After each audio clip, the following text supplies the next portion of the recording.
Hi, good morning, everyone. I'm Baoten from the Singapore PIAAC team. So I'm the National Sampling Manager as well as part of the analysis team conducting the analysis on the PIAAC data. So this is on good jobs.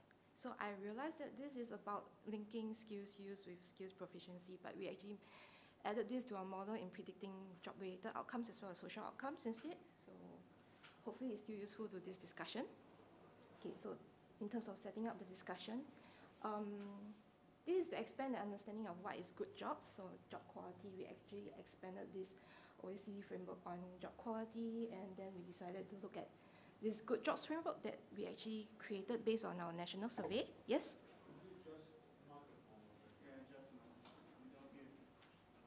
Sorry. Is this better? Okay, sorry. Yeah. So we actually built a new framework called the Good Jobs Framework that is built on our national survey data. It's conducted over 2 waves of data collection in 2017 and 2021. And we had 10 dimensions of good jobs. So in terms of job content, there is the cognitive and social skills used. So there's literacy, numeracy, as well as the social one. And then there's also the task complexity, task discretion. And in terms of job benefits, there's the usual job wages. And non-monetary benefits such as resources, whether they are able to express their views, whether they're involved in making decisions, whether they have adequate training provided to them, as well as prospects, internal as well as external prospects. So from this framework, we actually extended it to the PIAAC data. So while PIAAC does not have the exact same measures, we actually found some proxy indicators. So in terms of skills used, while our own national survey actually looked at how important the activities are, but in PIAAC is how frequently they are used. So, but this is still a good enough proxy indicator. So we have the usual reading, writing, numeracy, as well as social skills used, and then there's also task discretion. And in terms of adequate training, we actually look at informal learning provided at the job. And then for outcomes, then it's not as ideal as what we had in our national survey because due to the availability of the measures in PIAAC, we looked at job satisfaction and health as well as the social outcomes.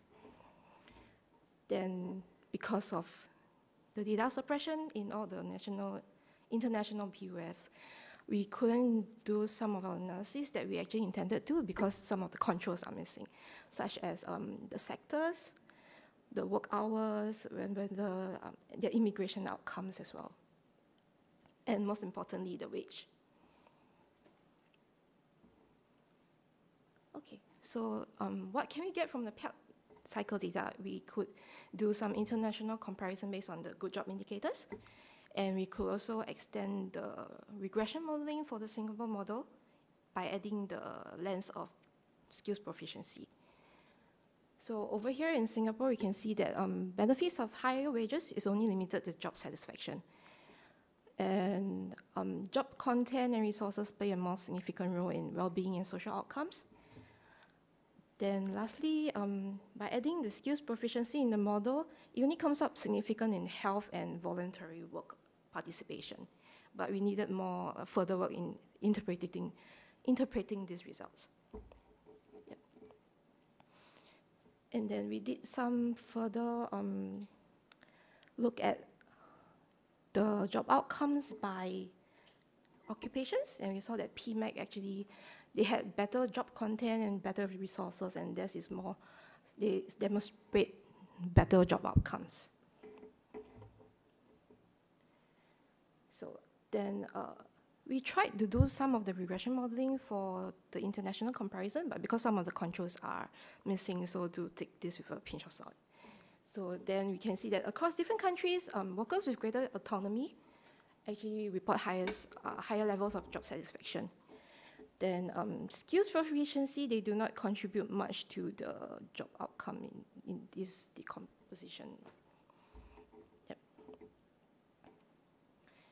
And then understanding of well-being and social outcomes is a bit limited with these measures using PIAAC data. And is more for health is more highly related to task discretion as well as individual characteristics. Yep. So then how does Singapore fare against the other countries that we compared with? In terms of job content, Singapore is pretty average, near the middle across the different job contents like reading, writing, numeracy, and social skills use. In terms of task discretion, Singapore ranks pretty low, and as well as job resources such as informal learning provided at the job.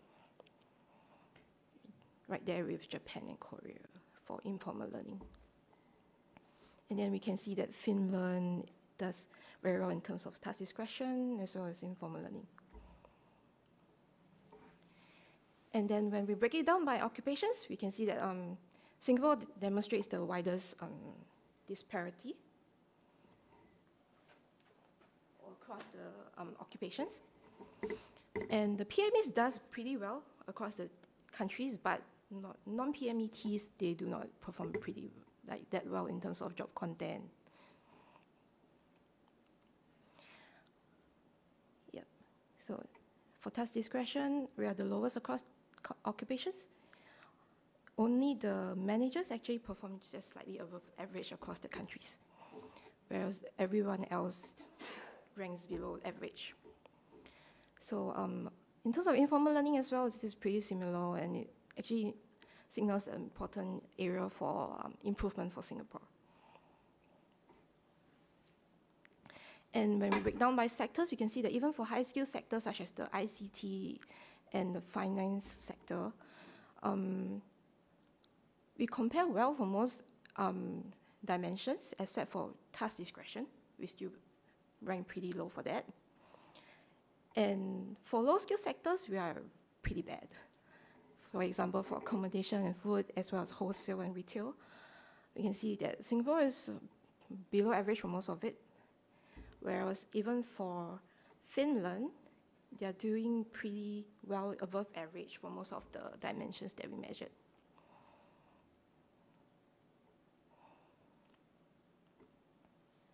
Okay, then just to summarize some of the top-line findings and policy recommendations. So in Singapore, good jobs are overly concentrated in the top industries as well as the top occupations such as PMEs. So there is a need to focus more on the low-skill sectors and to learn from our peers in Finland on how we can improve the jobs for these sectors and the occupations. And then most importantly, informal learning provided at the work is pretty low in Singapore, so there is a pressing need for occupational level reforms. So some of the policy recommendations, we can see that there's a large disparity across occupations and sectors in Singapore. So we would like to promote more compact growth in the jobs. So and then to rebuild informal learning capacity in Singapore, as well as to benchmark and learn from international peers, such as Finland, and to launch pilot initiatives with the industry leaders to trial some sort of job redesign as well as job innovation. Okay, next is some sharing more on the study that the framework is built on, as well as to make some suggestions to the further cycles of PIAAC. So in our national study called the Skills and Learning Study, SLS, we actually measure 5 sort of outcome constructs that are relevant to different stakeholders. So for the individual, there's the standard job satisfaction. But for organization level, there's discretionary effort, commitment to the organization. And on the national level, whether they are deep learners, whether they have high career efficacy, we thought that this would be more relevant to the policyholders. And by looking at the literature, we actually do add in different controls for different outcomes for the regression modeling.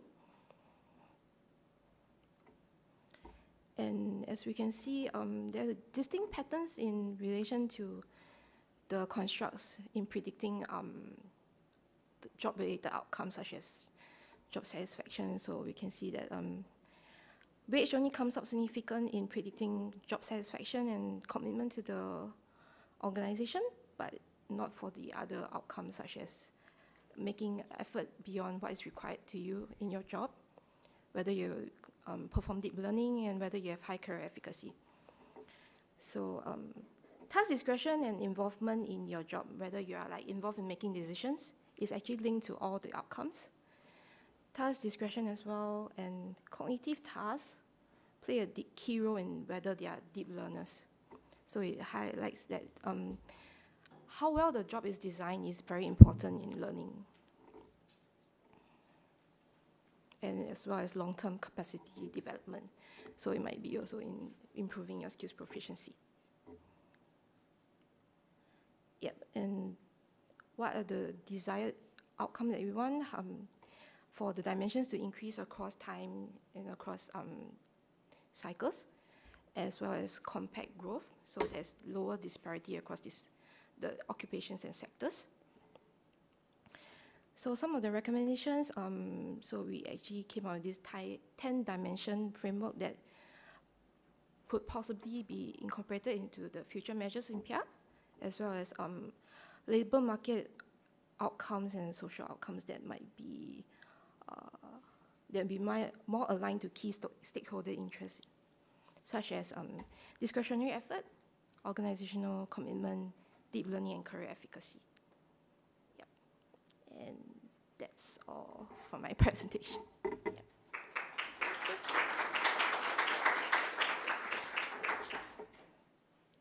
Yep. Yep. Yes.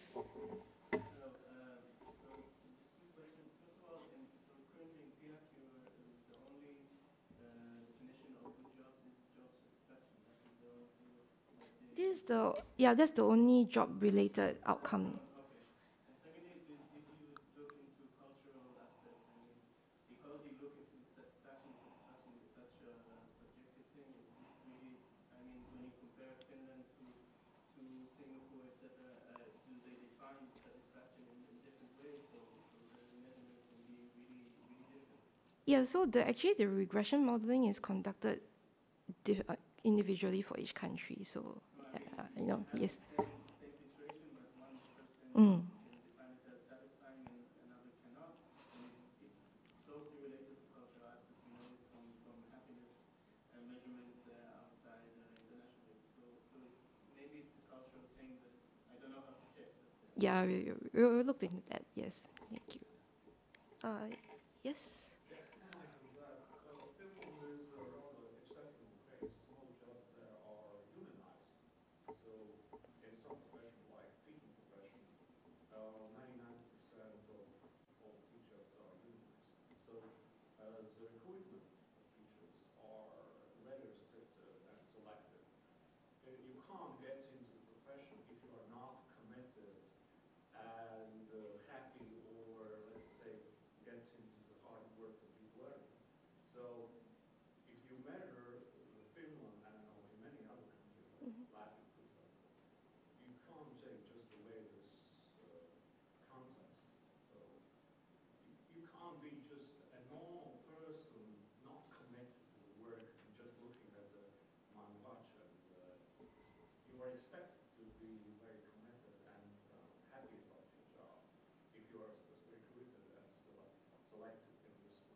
We only tried to eliminate some of this by adding controls such as the occupations and sectors, but in terms of culture, no, we weren't able to do that in our analysis right now.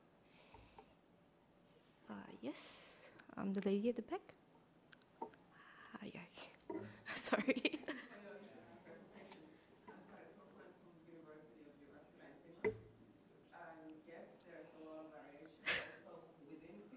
Yes. Job satisfaction, but I just wanted to clarify. Please remind me, how does PIAAC measure task discretion? Yes. It's over.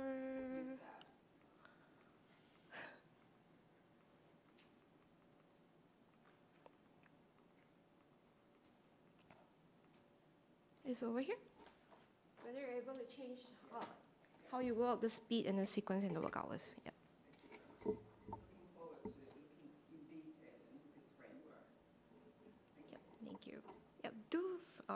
seek our permission if you like to quote our or cite our study, because we have not made any public publications yet. So currently it's been shared internally with our stakeholders and our funders, but not published at the moment. Yeah. Yes? Yeah, I just wanted to clarify, you talked about career efficacy. Yes. What did you mean by that? Okay. I believe we have some of the questions here. Yes. Yep. Career efficacy. So when I make plans for your career, whether they are able to persevere in their building a career. Okay. Yeah. So there are actually a whole range of questions in here. And this is where you only consider regarding the SLS study? Yep, this is actually in our national study, but we couldn't find any related measures in the PIAAC data. Yeah. Yes. But do you plan on publishing this? Yes. It's very interesting. I'm from Estonia. Yes. It's very interesting. Thank you. Yes. Something quite general. You're actually talking about job organization and how job organization can promote job satisfaction and other outcomes of the jobs. The very basis of job organization, it's not this target, it's productivity. And so somehow it's how come job organization targeting productivity also affect job satisfaction. And but you're missing this link.